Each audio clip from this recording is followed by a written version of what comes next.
So the Go 3 has been out for about 2 months now, and in today's video I'm going to give you my honest opinion and review based on my long-term experience using the Go 3. And hopefully at the end I'll be able to help you in deciding whether or not this is worth it and which storage you should go for. Now let's start with the battery life, which is actually one of the top features of this device, especially coming from the Insta360 GO 2. Now the Go 3 is actually one of the few cameras that can keep up with the Action 3 and 4 when it comes to battery life. We all know that the Action 3 and 4 has amazing battery life and barely overheats. Well, matter of fact, I've never actually been able to overheat my Action 4 or 3, so that the Go 3 is coming close to that is pretty impressive. I also did a battery overheating test with the Hero 11, Action 4 and the Insta360 X3 and Go 3 in one of my previous videos, and I was actually quite shocked with the results. The Go 3 just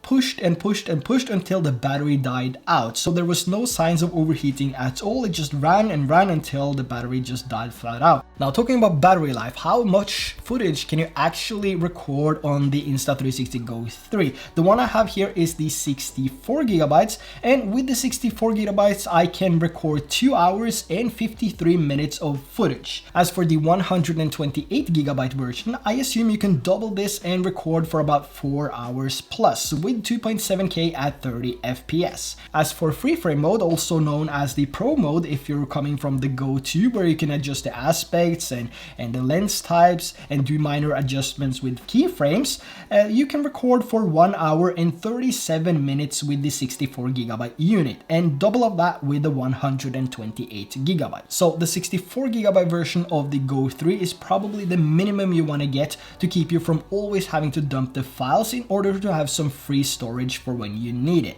Now let's talk about use. The whole Go 3 combo with the Action Pod and the Go 3 itself is no longer that small pocket-sized camera which we're used to with the Go 2. So these now come in the same type of category. But one thing to know is that you don't actually need the Action Pod at all. You can set your settings on the Action Pod, or you can set it on your phone if you take out the Go 3, but you will need the Action Pod to charge the Go 3, but you're fine by just taking the Go 3 unit itself and then go out for a ride, go for a hike, whatever you want to do, and then just keep the Action Pod in your backpack or something like that. You don't even have to bring it if you're gonna go for a short walk anyway. So this is basically everything that you need. I do get a bigger form factor, but I also get a big screen and also a longer battery life, which is a positive trade in my opinion, and it makes it so much easier to change to different video modes and apply different settings, especially with the 2.2-inch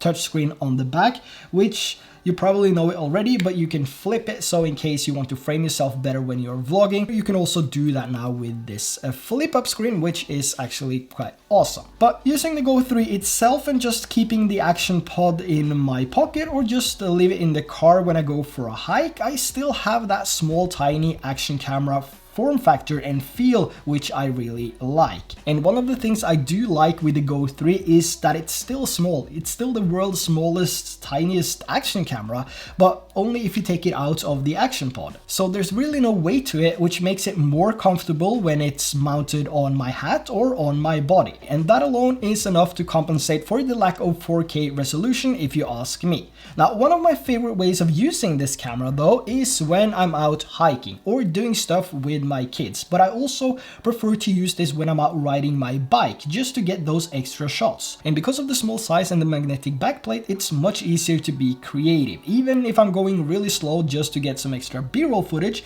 with the Go 3 placed in the most weird places. I also like to use the magnetic pendant, which is so much more satisfying to use than a chest strap, and the shots looks exactly the same, but with the pendant I actually have more freedom of where I want to place it, which is quite nice. Now, even though the Go 3 has a max resolution of 2.7K at 30 FPS, I think the general quality coming out of this looks good enough. It's not made to be a beast when it comes to resolution, and it's not made to compete with the GoPro Hero 11 or the Action 4 either. It's the camera you take out and take it with you everywhere, which records the things you miss with the bigger cameras, because the Go 3 is so much easier to use because you can can mount it anywhere and you can just take it out, you press record, and you can just put it back in your pocket. You don't, like I said, you don't need the action point. So it makes it so much easier to take with you because it's a smaller camera and it fits everywhere. Think of it like this: if you have a really good camera, like I have the Sony a7S III, which I love, but even when this has so much better image output than the Go 3, I would miss a lot of shots because it has more settings to go through and more adjustments to go through to get the absolute best image, right? But with the Go 3, it's just tap the record button and you get what you get, and there's not really much to it. So you don't really have to think about it, which is actually satisfying in times where everyone seems to be obsessed with resolution, pixel enhancements, and whatnot. So I would actually prefer to have a small pocket-sized camera with me, which has flexible mounting options where I can just hit record without any effort. So to me, just having that is amazing itself. So I don't really mind that it has 2.7K resolution only. Most of the times I've been editing videos, or not most of the times, but a lot of the times I've been editing videos with the Insta360 X3 and also done that on my phone, and the output of that has always been 1080p, and I was always satisfied with that when uploading to Instagram. And now we have 4K export on the Insta360 mobile app, which is also awesome. So just having that 2.7K resolution, I think personally that is, for me, it's more than enough. You can always improve the image quality in post by lowering the sharpness, adding sharpness in post instead, and that you kind of make the image look a little bit more, or the colors look a little bit more washed out than oversaturated and too sharp. If you can do that, if you manage to do that in post, you know, this is gonna look stunning. Now, if you haven't already, make sure to scroll down and hit the like on the top pinned comment in the comment section below so I can push that forward to Insta360, and hopefully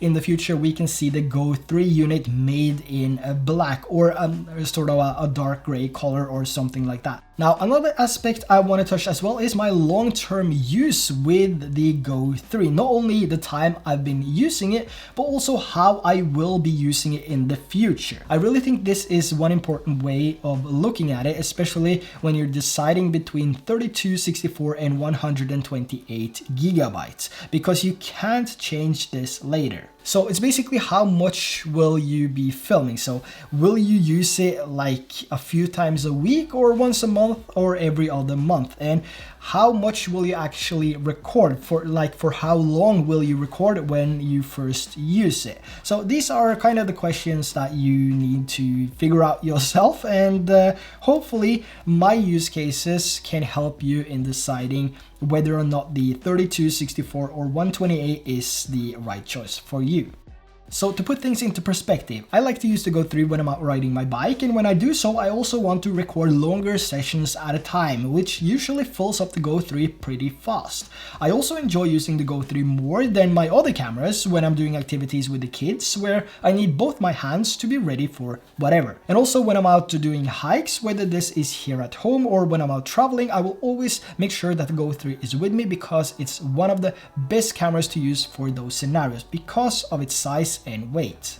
And for each of these scenarios that I'm using it for, the Go 3 will fill up quite fast, especially if you're running with a 32GB version. Even the 64GB version will fill up quite fast if you prefer to record longer videos. So for the ways that I'm using the Go 3, 128GB would be perfect. But again, this is how I use it. So I'm also getting a 128GB version of this. It's already been shipped, so I am excited to check out that one as well, and I'm actually happy that I now have two, which, you know, makes it so much easier when I'm out traveling with my wife. We have one each and can create some amazing memories. Now let's talk about price, and this is what I mean about choosing the right storage for you, because the Go 3 is not the cheapest action camera, and you can get a GoPro with 5.3K resolution instead, which will give you better image quality. But even though these two are in the same category, both are meant for action as well as cinematic videos, vlogs, there is a huge difference in the use cases. The Go 3 is small and versatile compared to a GoPro. It also has that magnetic backplate to it, so you have more options of where you want to mount it. You also also have a monitor, which is the action pod, which works instantly without needing the phone app. And it also has a longer and more reliable battery and comes with everything you need basically. So when you get the Go 3, it comes with everything you need, all the accessories needed to get going. But with the GoPro, you would either need to get the creator combo or whatever they call it, or you need to get some separate accessories. So if these things matter to you, the Go 3 would definitely be a good purchase. Now, as of storage, I can only say get the 64GB version or more. If you're fine with dumping some files here and there, get the 64GB version. And if you prefer to spend less time dumping files and maybe not even having to dump files during a trip at all, then 128GB is what you should get.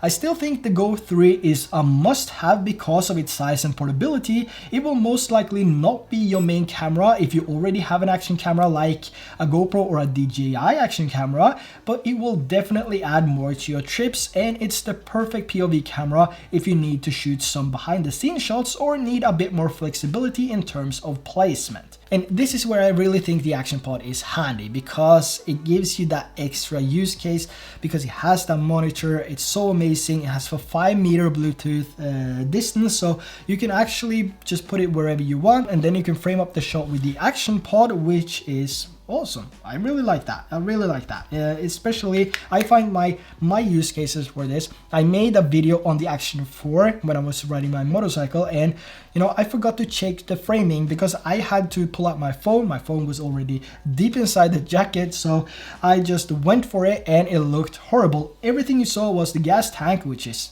looks nice, but it's not what you want to see. So with this, I can just mount the Go 3 on my helmet, and I can just you know, check the framing like this without needing to connect anything, which is fantastic.